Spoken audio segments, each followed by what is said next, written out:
Right, I'm going to kick things off, give you a little help. Question here is, do you think films such as Fight Club and On Back, if you've seen those, or video games like Modern Warfare 2, 3, Black Ops, glamorise violence? Has anybody answer yet? I think a lot of companies are just putting violent scenes in the game to just sort of get publicity for it, and just there's no real need to put it into the game. They're just putting it in just because they can, just to like, show it off or anything like that. Yeah, so it's like with recently Modern Warfare 3, they've leaked the controversial scene, whichever way you look at it, a few weeks beforehand to get some hype just before release. So, has anyone got anything they could come back towards that? Yeah. Even though they might do that, but films are more mainstream than games. Like loads of people can watch a film and you can get DVDs. With the game, you have to buy the game and then play. It's not as big as a film. So films are essentially worse than games. They're glamorising. Yeah, definitely, because most DVDs and cinema tickets are cheaper than the price of a new game. Anyone else? Yeah?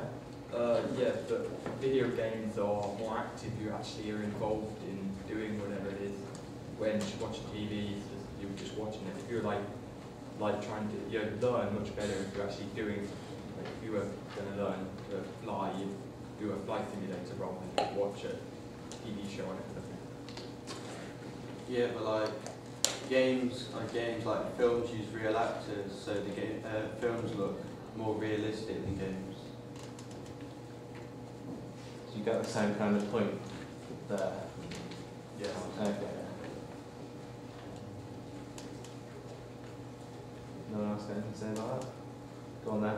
Yeah, because you are playing the game, it sort of gets you more engrossed in playing the game. So if you're playing it for a couple hours straight, you forget you are playing the game, and you're just doing it out of just naturally, just playing the game, taking all of the information in, and there isn't really a limit on what can be put in the game.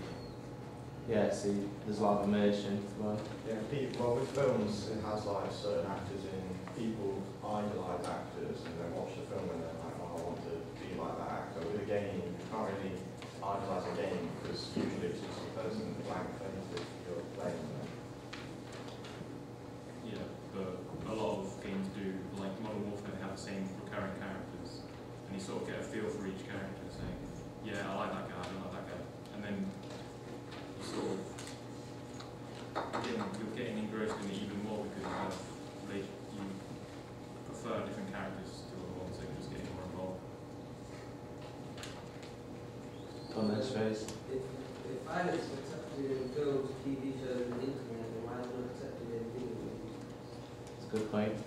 If it's accepted in films and TV, in the news and the media, why is it such a big hoo-ha that violence in games is so bad? Because violence is only, in a film, it's only an hour and a half long, whereas in games you play hours and hours on end, and certainly can't expect something that takes that long, and doing brutal acts. Yeah? But you can watch a film over and over again, so it's not just an hour and a half. Yeah, but you're actually playing the game, you're not watching it, you're playing it, you're actually doing the acts, so it's more effective. Yeah? Like in some games like Call of Duty, you can actually skip things you don't want to see, so you can skip levels, whereas in a film you can't skip, well, you probably could, but if you're watching it in a cinema you can't skip the part you don't want to watch, you have to sit through it.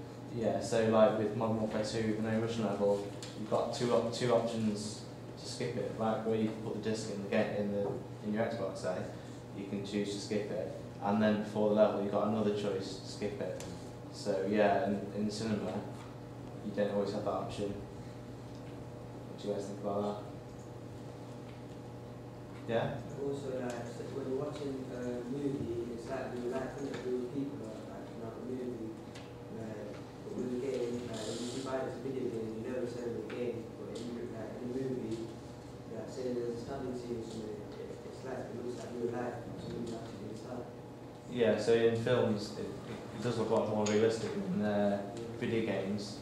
Obviously, it's a real actor and not a bunch of polygons on the screen. And some of the violence in films can be quite graphic. What do you guys think? Yeah? In games where you are stabbing people and that, it normally tells you what to do, shows you where you should stabbing and stuff like that. So it's more teaching you how to kill people. So yeah, you get more points for a headshot in these first-person shooters, usually. So that could be kind of, yeah. Yeah, how like games like Call of Duty reward you for getting multiple kill streaks. And Yeah. the more kills you get without dying, you get better kill streaks, so you can kill more people. And again, if you die multiple times, you still get more death streaks. So Yeah. even if you're playing good or bad, you still get kill streaks. So they are rewarding the violence there, yeah, come on. People only play games, that's what they expect from it. Like, they don't play a game for, they play a game for the fun of it. Like, it's not like they are like tricked into buying the game and playing the game. It's what they want to do. That's why they do it. It's not like the game isn't saying kill this person and you're going to die. Kill the person if you want. You don't have to do it. It's a good point, especially with that no Russian level. You didn't actually have to kill any civilians. So even if you did do the level, you still, it's your own choice whether you have to kill anyone or not. So what do you guys think about that? Saying that a lot of games are very linear, so if you don't kill the person, you then can't progress in the game, so you either have to kill that person. And with the Russian level, even though you don't have to kill any civilians, you're still there participating in the act of loads of people dying. So Yeah? On the no Russian level, you don't get rewarded for killing anyone in it, so it's just minus if you do. But in the, especially as I say in the multiplayer, you obviously you are rewarded for killing and killing efficiently. That could be seen as kind of definitely glamorising killing people in more imaginative ways, yeah? But that's what the game's about. Like, so if you buy an army game, it's going to be about shooting guns and violence. Otherwise, Yeah, definitely. Do you know anything to add? In games, it's like the zone, like when you play multiplayer, it's not. It doesn't glamorise it as such because you shoot them, they die. In films, they make it more like gruesome or put like weird acrobatics and all that, and make it look a lot better. But in a game, it's just you shoot them, they die, and that's it. Yeah, so you could say that in films there's a lot more money behind special effects. And they can make, like, especially say like the Saw films, incredibly graphic, and that's the point of them. Yeah? Also, violence has been in children's entertainment for years, such as like in fairy tales or some sort of bad behaviour, and like in children's movies. Also, and you can't live your life without something bad happening to you, so it's like getting used to the bad things which happen when you grow up. Yeah, so like with the fables, like was it Hansel and Gretel where the witch tries to eat them? In those days it was pretty violent stories to scare kids, keep them out of the woods. But yeah, you could say that it is a good way of getting new kids like desensitised even to violence. I don't think so. I think because personally I have a little brother and sister and they play violent video games because I got them obviously. And they're only like 8 and 9 and recently I've been seeing them get more aggressive towards me when I tell them to get off that game. And it's horrible, and I don't think kids of that age should be playing games like that and be desensitised that way. Because it's not affecting them in a good way. Yeah? Do you think if they were playing like football in the street, you try to get them in, they'd be the same? So like they're playing football in the street, you're trying to get them off the game and they don't like it, so they're getting aggressive. But if they're playing like football and you said come in now, would they react the same? Or do you think I don't think they would react, yes, no, because my brother hits me when I tell him to get off the game. I think it's completely different. They don't kick me away from something. Sorry, Matt, you had a hand up for ages, so. What I was going to say is, in these games, there's quite a lot of killing police in the more recent games. With Battlefield 3, there's a level where they kind of refer to the police as very disposable and you can just kill them kind of thing. And you actually do kill police. And then in the Russian level, you are forced to kill police in the level. Yeah, so like coming back to this point about even the kids playing games, if they see in the games that if the police are indispensable and worthless, it's going to be an instant reaction to authority figures, and maybe being desensitised isn't the only thing. Yeah, true. Young children shouldn't be exposed to the game in the first place. Like with Jacob, like how would your brother and sister get the game? Well, there's no stopping it, is there? Say it's your game, you can usually stop them from playing it. Yeah, but then you don't know what the children are like.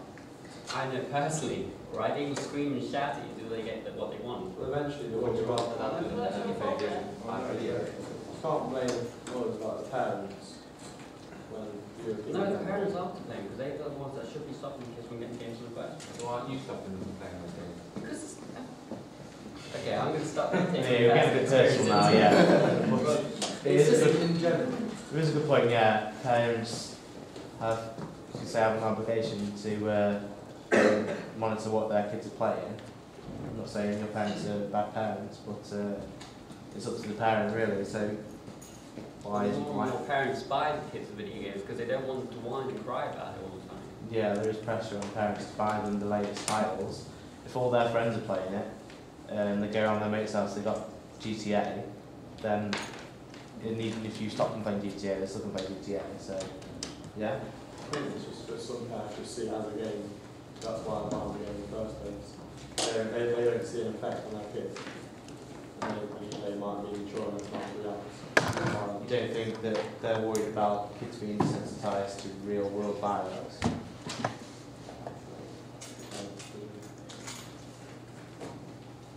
Anything else?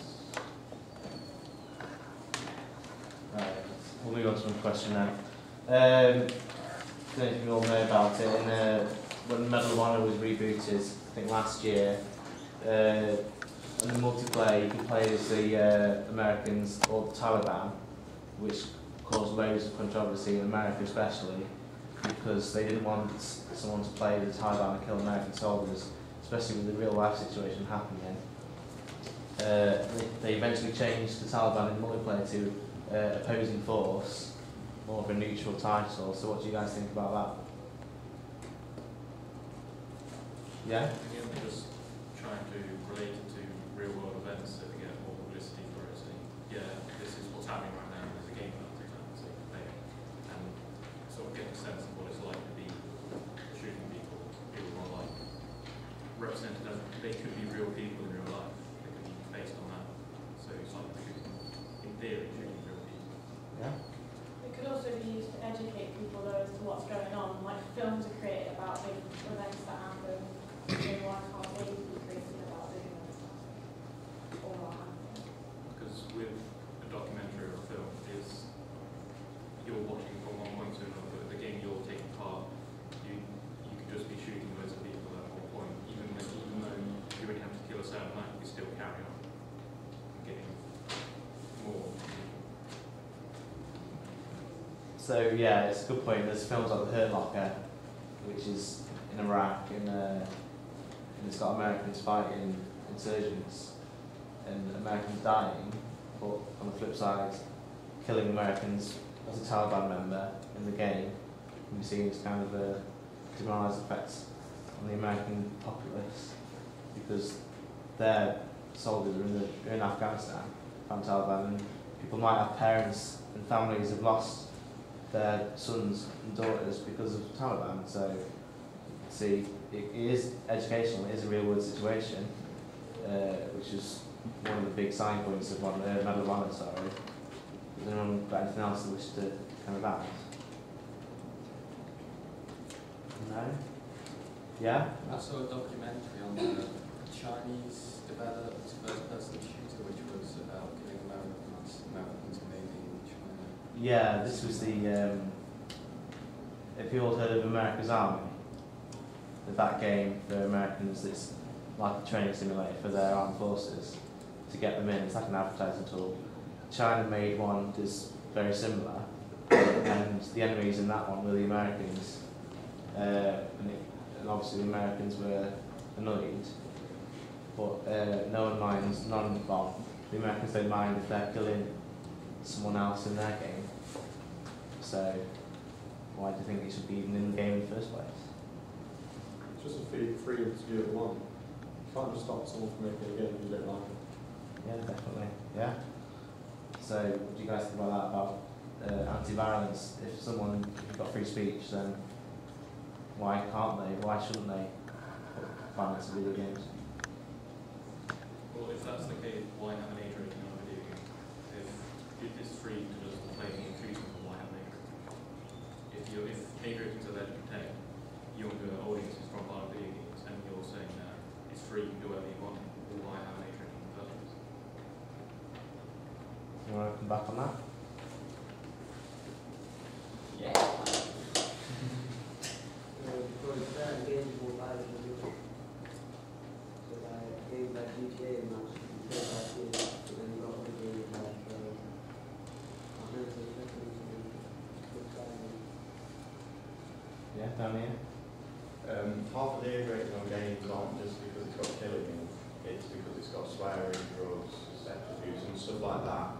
Obviously isn't appropriate for younger children, but with killing, it's like most games you get now have killing in it, but not as much blood, drugs or anything like that. So age ratings are just there to sort of protect the kids until they're of an age to understand things like that, or yeah. But you just said it's free speech, they should be pressing content.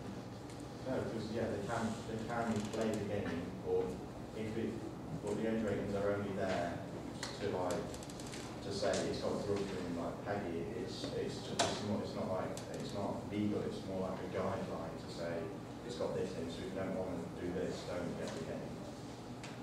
You're taking the fact that we said that like it's all free, whatever it is, you're taking it to a literal, like, yeah, it's free for anyone who wants to play it, but obviously not younger kids, like, kids at age ratings there for a reason. Troy, did you have something to say? I like Saw, because it's quite a graphic game, and if there weren't age ratings on the game, say a 6-year-old was playing the game, and because it's so violent, they might have nightmares about it. Yeah. That's why we thought like mentally affected. That's why. Yeah, definitely. So you're saying that so there actually violence in the games, but because you've got BBFC, the system is in place to stop younger kids playing these violent games, because adults might want to play violent games. So has anyone got any?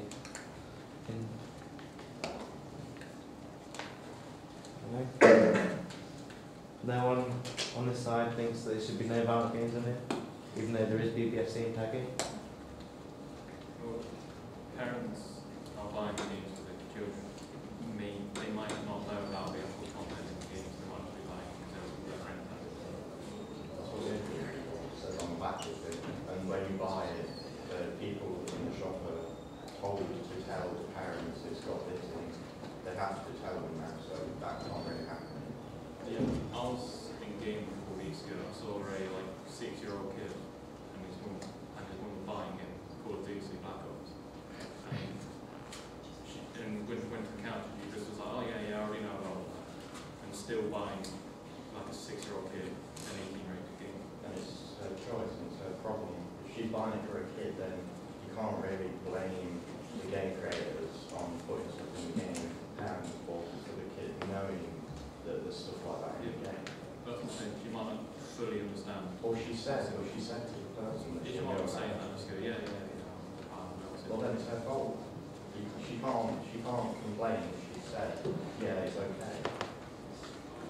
Yeah. Oh, and also you have the option to turn off the gore in Call of Duty Black Ops, and even it's got swearing and other bad behaviour in there. You get that in like schools anyway. Kids learn it at young age and stuff, and they just get it from their friends and stuff all the time, or what they've seen on the news or everywhere. You hear a swear word.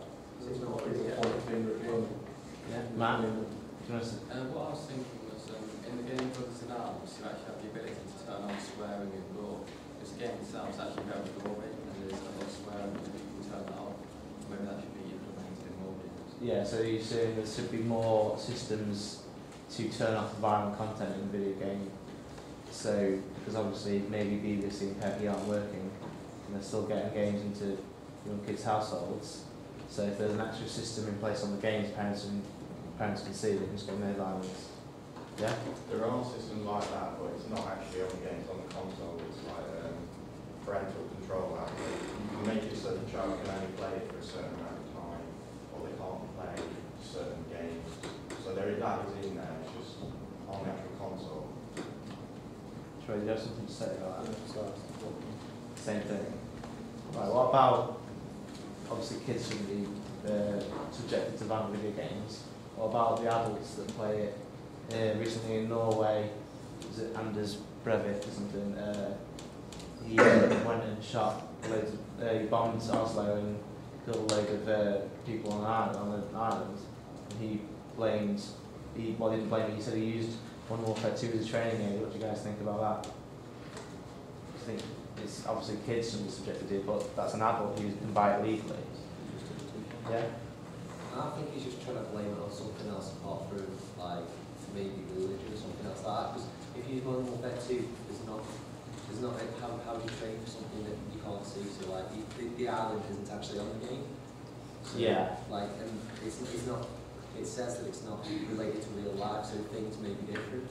So he couldn't possibly... So you think he's using it as a scapegoat to cover up the fact that he was actually doing it, it was a religiously motivated killing? Not something religious or something else. Yeah, so it's an easy target, yeah. So it's easy to play games. Yeah? Yeah, there was like 10 million people on Modern Warfare 3 at the weekend, so it's just one person out of all of them just doing something like that. So obviously Yeah. just him. It's a minority, definitely. What do you guys think about that? Do you think there was no violent content in games, that there would have been this mass murder in Oslo, in Norway? Yeah, Matt? Before games were even invented in the sort of early 20th century and that, there were wars and murder and those kinds of things. There was a lot of crime. There was some places more crime than there is now. Definitely, yeah. There's obviously, we've been through 2 world wars and numerous other wars. Why should these video games be glamorising the fact that there was wars? Yeah? But video games are only sort of like became big and famous because people play them and people want them to be better, so they're putting the pressure on the actual developers to make it more realistic, and that's probably why people say it's like they can use it as training, because the game developers have been pressured by just like the mass media wanting to play the game, they want it better. Yeah, so it sounds like the media wants some parts of the media want games to be more realistic and have better content, visual content. Yet there's a flip side, and some parts of the media don't want any violence in video games. But do you guys think Modern Warfare 2 is a realistic training aid for shooting people? Yeah, should it? I think if you're using Call of Duty and Modern Warfare for training purposes to kill people in your head, then you obviously don't need to stay. Definitely, yeah. There is that touchy subject. Look at the statistics for people who play video games and have been playing video games might actually have mental disorders, which can cause them not to actively properly process media, stuff like that. Yeah? Well, like, you know, tests have been done on looking at people's brains when they actually play violent video games, and although you'd say that just one person actually like would go off and do this, like, it shows that all people that play video games for an extended period of time, violent video games, have like a decrease in activity in the brain, which are associated with self-control, you know, basically desensitization. Yeah, so they've been playing the games for that long, they've got that immersed in it, they've kind of got a one-track mind, yeah? Yeah, but that's like saying that about TV. When you watch TV, you just watch it within the game. You have to think what to do next. You have to actually, like, physically think what to do next. So coming back to that active and passive thing we've looked at. Whereas TV, you just watch. Everyone does it all for you. You can just sit there with, like, yeah. So, say on TV, you don't choose what to do. On games, you've got the choice. So, if there's violent content, you just say, no, I don't want to do it. What do you guys think about that? It doesn't stop them doing it. They always will. If they buy more their games, that means they want to do violent acts. They won't stop them. If on TV, you like choose like what to watch. You can't really stop. Like, when you watch TV, you can watch it for hours. Whereas, like you said, like the decrease in brain and like not concentrating on whatever, where it takes more concentration on a game than it does on TV, because you have to think what to do next. Whereas TV is just doing it all for you. Like you don't tell, say you watch a war, like the Pacific or whatever. You don't tell them what to do. They're all doing it for you, because obviously it's actors in real life. Whereas in a game, you have to move the character, you have to think what to do, you have to get to the objective. Whereas it takes more brain power to do that than just watch TV for a couple of hours. Yeah. On the point of like censoring video games, on movies like Violent, you can't censor movies, but if you say you want video games censored, then movies, you don't have the option with movies, but you do with video games, so why aren't movies worse? Yeah. On movies on Sky and that, they're always on later when the kids won't have that much time to watch it, and also they have locks. They have locks on Sky and that, so that in certain times of the day you can't watch 18s and that. But on games you could play any time of the day, no matter what rating, anything like that. Yeah. But still on TV, it's not, I can't remember what it's called. It's like after 9 o'clock. It's The about Watershed. Watershed. After 9 o'clock, they start putting on more violent things. So all the child has to do is stay up until after 9, and then there's nothing to stop them from going on that channel and watching the film or the TV program. I think that's the parents as well. They should read out their kids. Yeah, Anthony? with games that set in the army, though, it's just you're playing as one guy against the world, you do it all by yourself. So it's glorifying being in the army, saying, yeah, you probably won't die within a week of being in the army. You can survive the whole thing, kill everyone, win the game. It's just persuading younger audiences. It's sort of like an appetite, persuading younger audiences to maybe join the army because they think that they can just take everyone on. Or before games even became big, films like Rambo did that exactly the same. It was just one guy taking on loads of people. Even many his own weapons had used them and sort of glamorised it. Yeah, Harry. It kind of comes down to common sense though. You should know in your head that there's only one guy taking on an entire force. When you're younger, you don't really have a feel. You can think you can do that because it's in a game. Therefore, it's like a film. It's a film, so it's true. Yeah, that's when it comes back to age. On the point we made about like Sky having locks and stuff, consoles have like parental locks where they can stop the kids playing games at certain times and things like that. So it's on the parents' responsibility still. Okay, how about once you see something really graphic in a game or a film, you can't really go back. What do you guys think from that? Like, once you've seen it, it's there forever, really. Yeah? But with that with games, they've got the like you don't have to play the level. With films, it's like if you don't watch that, then the film might not be like complete, and you might miss a bit out. Like with films, you can't skip it. Say if you're in a cinema, you can't just like skip a bit out. You have to watch it. So, and with game, it's like, do you want to play this? It tells you it's graphic, and that it might like mentally harm you. So you can say, no, I don't want to do that. Yeah, so there's a bit more warning on games about graphic content, but in the cinema you might know what the film's about, but might not be any real protection. Yeah? With it asking you if you want to play the mission, if you don't know what it is, it's sort of going, well, what could that be then? If you're saying, oh, this could be bad, it's sort of getting persuaded. You're thinking, what could it be, and then you play it. So it's not really doing that much difference. Yeah. So people who are curious will think about, they might not have heard any of the hype about the No Russian level, say, a few years ago. They might think, what's all this about? And not choose to play the level, and then they've seen that. And then that could scar them forever.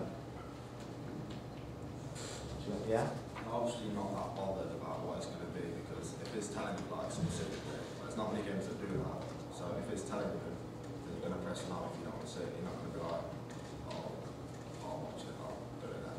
Yeah, so you're saying that there was quite a bit of warning, especially with that level in Modern Warfare. Yeah? If you buy the game in the first place, you should be used to seeing things like that. You shouldn't see all the time. An exploded vehicle is not going to terrify you. Yeah, so you're saying that if you're buying these, like Modern Warfare, say, you're already a bit desensitised to their content. But is that really a good thing? What do you guys think?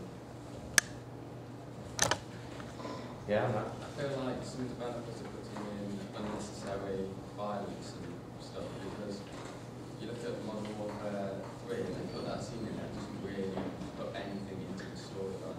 It's just kind of there.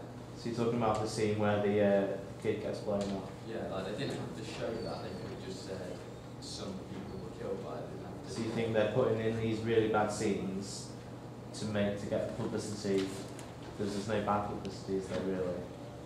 It just helps to show how real war is and what happens in a war. So Yeah, well, going back to... They didn't show you that, they just line and say that war is not all bad. So that's what actually happens in war. So they're going back to being a bit educational. Maybe it is a new platform for the kids nowadays to learn about the atrocities of war. Yeah. And they do that in films as well, like with some films they don't actually have to show the person dying, they can just say the person died, but instead they choose to show someone, say with things like Saw, they show people like being cut and all that, and it's not really necessary, they just put it in for effect. Yeah, also like with the scene, like we put it in because it's events from the news anyway, like the London bombings, like people do suicide, like hard bombings and stuff. It's just putting the news into the game that kids can relate to, because not all kids watch the news, but most kids play video games, so it's putting the news into the game. Yeah, so it's maybe making kids more aware of what is actually happening in the world. But it's sort of why should there be violence in films, video games in the first place? Just guys think about that. Why is it even there? Why do we need violence in films? Because there's violence everywhere. Like when you're older and there's war going on, it's not like you're just in your own little bubble and nothing can harm you. It's like when you become your own person, everything changes and you have to. Then if you know that like war goes on, killings go on, then it sort of desensitizes you and makes everything more realistic instead of just like, oh, no war's been here before, so I'm going to be fine and all that. Yeah. That's pretty because people actually want the content, otherwise they wouldn't actually make it in there in the first place. Yeah, so you're saying there's a demand for that. Yeah, content people want anyway, that, yeah. We've come to the time now, guys. Can we just make sure that if you haven't said your points, that we can go round and you can make sure you say them. So if we start with Jamie's side and go round, if you haven't, this is just to kind of sum up really what we've talked about. If you haven't said your 2 points that you've already researched, now's the time to say them. Okay? So if you've got anything that you haven't said. First, like how violent video games can cause addiction. What can cause like psychological problems and work-related issues and stuff like that.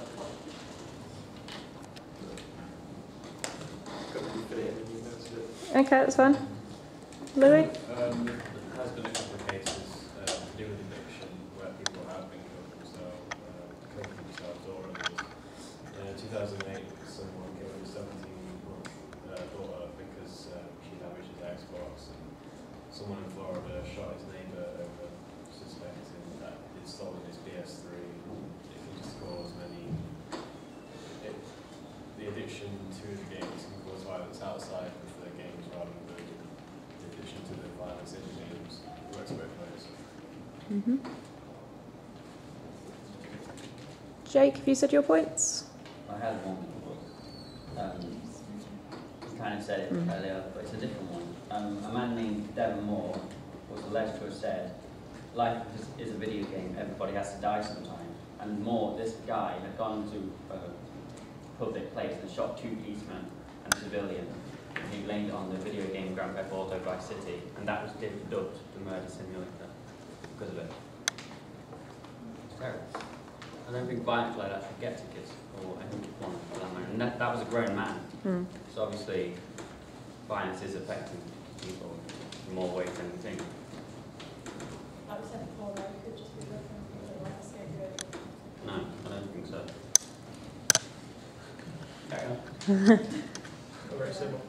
Yeah. On Ellis's point about the scans on the brains, the kids who played half an hour of Medal of Honor, the scans showed a negative effect on their brains, but the kids who played Need for Speed didn't have any effect on their brain. Okay. It was only a violent game. And kids both in US and Japan, those who said they played violent video games have become more violent in the past few months. and the ones who didn't play weren't more violent. Shane? Yeah, mine was, if you play a violent video game and you keep playing the same scene, if you did like Gears of War Chainsaw, if you did it enough, you'd get that image stuck in your head. So if you don't have any thoughts going on, it just, if you close your eyes or blink, you'd have like a quick flash of that image of putting them in half. And then if you're playing like violence games and you've got a lot of stress built up, you can cause physical harm for you yourself or someone near you. If you die and just get annoyed, you can end up punching something to relieve the stress that's built up. Okay. You know, like the training thing about first-person shooters, holding the gun, you see how the person holds the gun, uses the gun, knows the gun. Films don't really see that as much. So people just train the person how to use the gun. I mean, if you're like a 40-year-old gun, you never play a cop or hold that and hold it, click it back, give someone a played a cop a lot, probably realise how to do it more. I mean, it's my point, train a little more. I think a lot of games tell stories, like to add emotion to these stories. They add a lot of unnecessary scenes. Like a game like Brothers in Arms has a lot of really good storytelling, and there's a lot of emotion in that game. And like civilians and children who die in that game, they show it in a much more sensitive way. Okay. Pretty much so. So your points? It's primarily entertainment, so they do try and show you things you won't see, sort of genres. It's like the violence, they made it excessive just because you don't really get that in the sort of genres like comedy. So it's just a bit of variety. I don't think it's that negative. Okay. The media is always blaming everything that happens bad in real life on games. But TV and film is a lot more graphical and is causing, I would say, cause people to be more aggressive. But the fact that there's lots of action-packed films out there with the good guy doing the bad things, for an example, Fast and Furious and Triple X. Whereas with video games, you usually play as the good guy, only defeating the bad guy. Like games like Call of Duty, you actually have men and you actually own like the tanks and stuff to go into warfare. But only some games, which are mainly the 18-year-old games like GTA, yeah, you steal cars, but it's 18 players, so yeah. Okay. You've got your points, Rose? I think that video games are useful outlets for stress and aggression. Like, if you're angry, stressed out or something, you will take out some anger. And you can just click on the game, like, shoot a group of people and you can find them. So, like, essentially take violence out of real life and put it into the game. Yeah, I think people just look for games to blame it on. Like, for example, a guy called Alan Locke killed someone with a switchblade, and the police blamed it on Assassin's Creed, but the game hadn't even come out yet. Okay. Thank you. Yeah, Harry? Most of the time it's how the child, like, they're playing like, games when they shouldn't be. It's more of how they've been brought up more than the game. The game could just, I don't know, bring it out of them more, but it could originally be how the parents act around them or how they are at school, like how kids act around them at school. They just pick up behaviour from other places. It's not just games all the time. Yep. With like games like Call of Duty, obviously, Modern Warfare 2 sold like what 15 million copies in the first week or so. And if you think about it, there's like the ratio of people that buy the game, play on the game, and then compared to the people that do some sort of bad act because of the game, it's sort of like dulls it out because there's like 15 million compared to like 7 cases. Yeah. So it's not really, it's just the media sort of like overreacts about it. Like there's violence and killings every day, and they just don't. It's just because it's a game related, they just go crazy about it. Mhm. Yeah. According to research in the US, violent video games actually brought down crime rates because they're keeping potential criminal offenders on a video game. So. Okay, that's a good point. Yeah, again with the responsibility in the parents' hands. There was a case in Britain where someone was playing World of Warcraft for 20 hours a day, and then when his parents woke up to the fact that he wasn't going to school or anything like that, they tried to cut off the internet. He went berserk, and they wondered why. You know, if you do anything for 20 hours a day, you're going to go violent if it's taken away from you. So, yeah, his parents were quite oblivious. Yeah, so you think the parents should take more responsibility for it, and they should be watching more what he's doing? Yeah. On the point of like Call of Duty being like training simulator, using a gun is not really like using a controller at all, so I don't think playing this game really trains you to be a killer. Okay.